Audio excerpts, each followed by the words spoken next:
Hey YouTube, how you guys doing today? Kevin here coming at you with another video. So taking some time off doing some yard work. Cleaned up that tree right there. Getting all that stuff all organized. So I haven't really had a chance to do much video in this week. Getting my trailer all situated and set up. I got to rewire it, but we'll put the sides on. You guys remember my red trailer I had. These are the sides from that, and that's the one I got from my brother, which was gray, but no sides. So I got it all bolted down, got the sides all on, everything looks good, got the motorcycle track in the back, the kick panel right there for the kickstand, some nice heavy duty anchors up in the front, and we're just going through and getting this puppy all ready for the new season. But this ain't the purpose of the video. I just figured I'd show it off while I was out here working. One of my subscribers, Michael, dropped off this particular bike right here. This is his personal bike. He hasn't ridden it since 2018.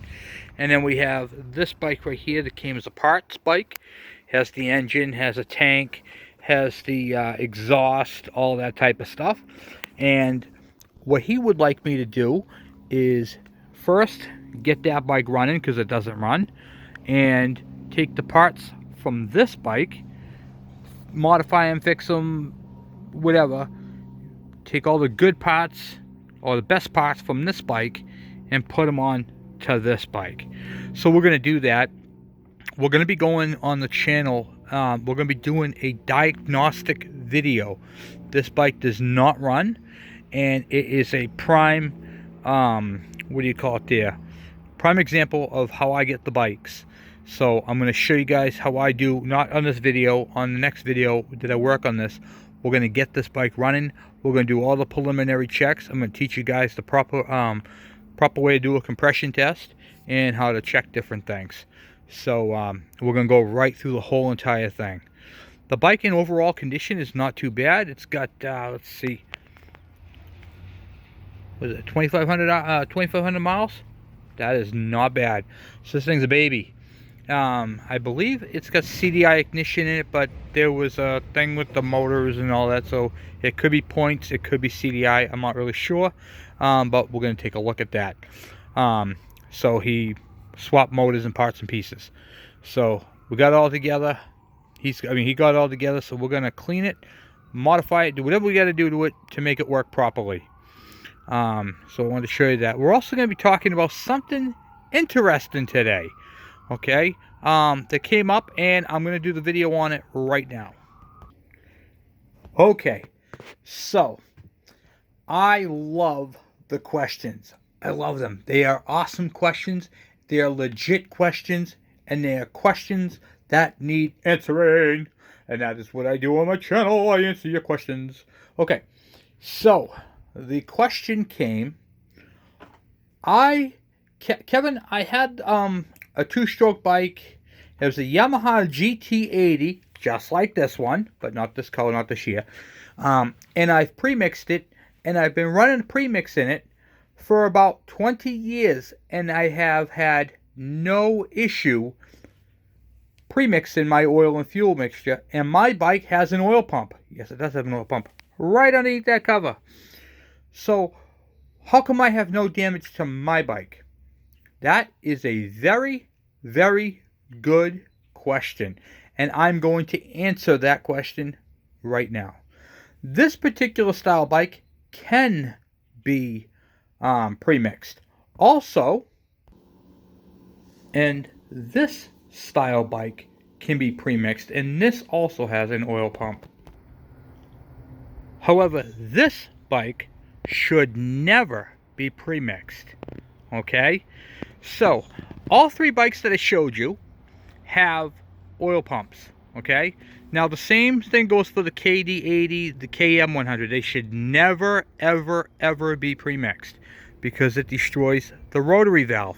That's the difference between the two, okay? This style engine has what they call a rotary valve. The other engines don't. This style engine right here uses what they call reed valves, and here's what they look like. Okay, this is the same style like on the KDX, the top end, the motocross bikes. Okay, See those little valves right there? Okay, these right here open. See if I can open up with my finger. It pushes it open and lets the fuel and air go through. And then when the piston travels in the negative, it forces the pressure from the piston moving down, forces these closed and holds compression. Okay? So these are reed valves, not rotary valves. These are not timed. These right here work by the piston going up and going down. That opens when the piston travels down, it closes these. When the piston travels up, it opens them. Okay, it sucks the fuel in. So when the piston goes up, it creates a suction and opens up the valves, sucks the fuel and air mixture. So like I said, so when the piston travels down, it creates a pressure and closes those off and holds the compression back. That's how the reed valves work. Okay, and then your intake boot goes onto it. Also, the oil injection goes into the top of the intake where the carb is. On the KE100, it does not. It goes into the rotary valve. Here's the rotary valve housing. So you get your carburetor here. You can see how this is the inlet right here for the oil pump. Okay, you'll see how it goes right, basically shoots it in the direction of the rotation, and it's going to put a film of oil on this whole housing. Okay, when this valve is open, when you premix it, it bypasses this area and goes straight in. So the bearing that's right here, there's a little spot for the oil. Okay, that doesn't get lubricated either. So the crank bearing on the right side of the engine starves for oil, and it burns up your, it can ruin your case, and it can ruin your valve over time. The Kawasaki KV75, the oil gets injected into here and directly into the intake stream. Okay. Also, that engine has no rotary valve. That has a piston valve. So instead of having what do you call it there, a rotary valve or reeds, the piston actually opens and closes the intake. So those are the different styles of engines that you'll come across. You have your rotary valve, you have your piston design that has, it stops the port when it opens and closes, and then of course you have your reed style. Okay, what style is the best? Reed, piston style, or rotary valve? Doesn't really matter. They all work efficiently and do their jobs quite well. The only difference is the rotary valve, out of all of them, requires the most care, because you can really mess up your engine premixing a rotary valve engine. So hopefully that information helps you, because I get a lot of people talking about bikes and like, oh, I've been premixing my motocross bikes for decades. I get rid of the oil pump automatic. First thing I do is get rid of the oil pump, and then I premix it in the tank. Well, that's congratulations, that works for you. Okay, that works on your particular bike because you have either reed valve or piston valve. But for us who use the rotary valve, it's not going to work for very long. It'll work for a while until that rotary valve wears out, and then you're going to have a mess on your hands. All the bikes I showed you in this video have oil pumps and are all oil injection. And you can eliminate oil injection on a bike like this or on a KV75 and have it still run excellent, properly. But when you start destroying rotary valves because you didn't you pre-mixed your fuel, that's when you're gonna start having some problems. These bikes are not motocross bikes. Okay, they're not the most powerful. This is a liar bike. This thing ain't even an 80cc. It's a 72cc bike. So they just rounded way up. Apparently they didn't go to, well, it's made in Japan. Their rounding up and rounding down is way off. Here in America, we go 5 or up, goes the next number up. Over there, apparently it doesn't matter. If they don't like the sound of a 72, they put an 80 on it. But anyway, Yamaha's bad like that. But no, I just wanted to give you guys a little tip on that and what to look for on that. So let's get back on the other bikes. All right, so Michael's bikes, we're gonna be working on these this week, getting some stuff done to them. Like I said, the tank that was on this one was all rotted out, so we're gonna can the tank. Um, can the tank, get it? Get rid of that. Go through it, see what's the best on this bike, and put them on that bike and do a full. I'm gonna teach you guys a lot of cool stuff on this bike. The proper way to do a compression test, the proper way to check for spark, the types of tools that you're going to need for doing these type of things. I pick up bikes all the time. Okay, sometimes I wheel and deal. I barter for bikes. Sometimes I get bikes, you know, for dirt cheap. And sometimes I pay a little bit more than I probably should because of the options that are on them. So we're gonna make these bikes. Well, this one, we're gonna make this bike go. Okay, it's gonna run great. It's got a flat tire in the front.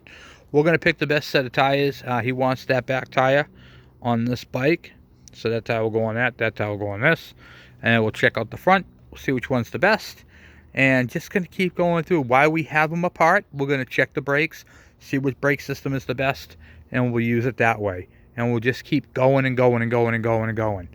Okay. Also too, this bike used to have CDI ignition.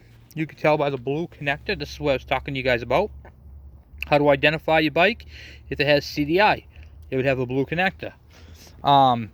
Sometimes that blue connector gets chopped off and gets added to a points system on a bike that has been, well, let's just say, pieced together from other bikes. So this bike right here, I believe, has points, not CDI.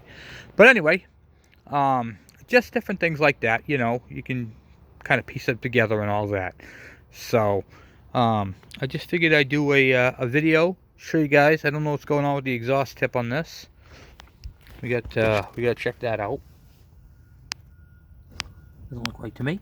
But we will go through the whole things, and like I said, we're going to take the best of the best and make them work. Woo, a lot of stuff going on, guys. A lot of stuff. A lot of videos coming up. So we still got to get my Yamaha out. The weather's been crazy. We've had some big storms come through. Just kind of, what do you call it there? Knocked down some tree branches. Not those ones right there. Those are the ones that I did. I just figured I'd hang out with you guys. I got this bike right here all put together. This right here, the pedal bike. Got the pedal bike all put together. All here for sale. Gonna sell this one. And I just bought a new engine kit. I did a video on it just to let you guys know who's excited to watch this bike build be built. But I lost the footage on it. But I have a new one, another engine kit, and we're gonna be building another bike. We're gonna take another whack at it. So this is a brand new motor, brand new frame kit, and it works pretty cool. Very excited about it. So I figured to show it off to you guys. Why don't you take a look at it? This is the 80cc kit. Not bad. And it's a lot of fun to ride. It's a lot of fun to ride. I really, really enjoy it. And I left everything on the handlebars. So you get your clutch lever down bottom, right here. Your shifters. Now these only work for pedaling, not for driving. And it's a regular single speed. Give it gas and go. So it's pretty neat. So I figured I'd show it off to you guys. A lot of fun to ride. About 25 miles an hour. You got to be, whatchamacallit there, 16 to ride them. But unless you do it on your own property. So, pretty cool. And of course, I got to show off my wife's car. Look how beautiful this car came out. It's a little dirty from the weather. But that is the Soul Red, guys. The Soul Red. This is the Mazda 3, the new 2020 Mazda 3. We bought this, the all-wheel drive, so it's got the 18-inch wheels. Figured I'd show you that. Pretty cool car, huh? I think it's just amazing. Love the paint. And of course, I've been plugging away at the old Ford. I'll show you where I'm at with that. And here's where I'm at with the Ford. So I put the MSD ignition in there, right there, top end. I got the brand new Holley carburetor underneath there. Nice Motorsport air filter assembly. New plugs, plug wires, cap rotor, distributor cap. What do you call it there? Plugs, plug wires. What else did I do this thing? Fuel pump. I just went through the whole thing. Carburetor. We're going to do some chrome valve covers on it, clean it up. This is a 1986 Ford F-150 with the 351 high output. So we're going to be doing some videos on this thing coming up very soon. Oh, new ignition module I put in. Just went through the whole thing, you know. So just figured I'd show off some stuff to you guys today. So I know the video is kind of all over the place today, but I just figured I'd say hi and show you guys what I've been up to and what we're going to be getting into. We have a lot of videos coming up. We got some super cool videos, some high performance videos coming up too by request on rotary valves, performance rotary valve stuff. So you're gonna want to watch all those. So anyway, guys, thank you for watching. Thank you for subscribing, and I will talk to you later. I'm out.